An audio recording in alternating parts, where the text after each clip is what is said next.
Bienvenue dans BD Boom. BD Boom. Un petit peu de science-fiction, pour changer.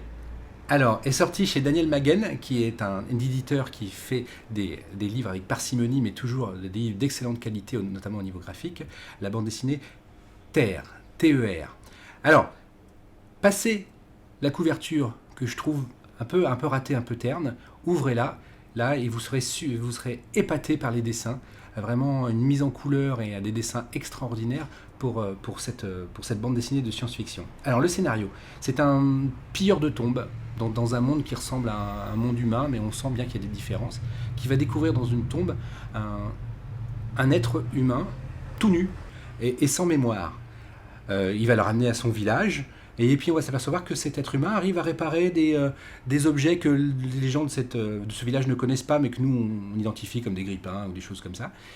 Et on se demande si c'est pas l'homme de la prophétie, de la religion qui inonde ce monde.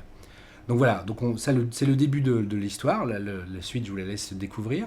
Il y a aussi un mystère sur ce monde, Terre, T-E-R. Quel est ce monde? Évidemment, ça nous fait penser à notre planète à nous, mais est-ce vraiment cela?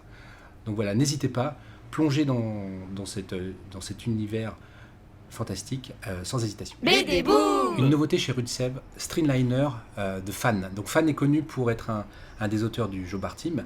Alors on est dans la même ambiance, une ambiance de gros cubes, mais un scénario tout à fait différent. Et je dois avouer que si on doit avoir une hiérarchie dans les coups de cœur, le Streamliner de Fan, c'est vraiment le truc qui m'a le plus bluffé ces dernières semaines. Un récit haletant, des personnages secondaires très bien étudiés, une pagination très importante, un deuxième tome qui sortira très rapidement à la fin de l'été qui clôturera l'histoire. Vraiment, c'est beaucoup d'atouts pour cette BD et je lui souhaite vraiment un bel avenir parce que c'est vraiment quelque chose de différent, d'innovant et en même temps plein de références sur la BD et le cinéma des 70s. Voilà, donc on démarre, c'est Billy Joe qui débarque dans une station-service perdue au milieu du désert, tenu par Léo Neal, donc le père, un ancien mécano, et la fille, donc ils vivotent un petit peu là. Et puis Billy Joe et son gang, les Red Nose, vont un petit peu envahir le coin, prendre le pouvoir pour organiser leur course de Streamliner. Donc les Streamliners, c'est des voitures trafiquées ou des motos trafiquées.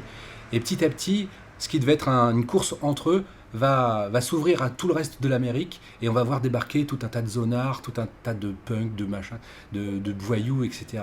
qui vont prendre là. Et comme c'est un terrain privé, ne peuvent pas intervenir les autorités. Et voilà. Donc voilà, on est là.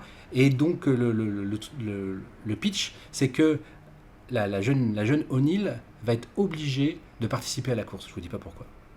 Voilà. Foncez. Aussi vite que les Streamliners. BD Boom.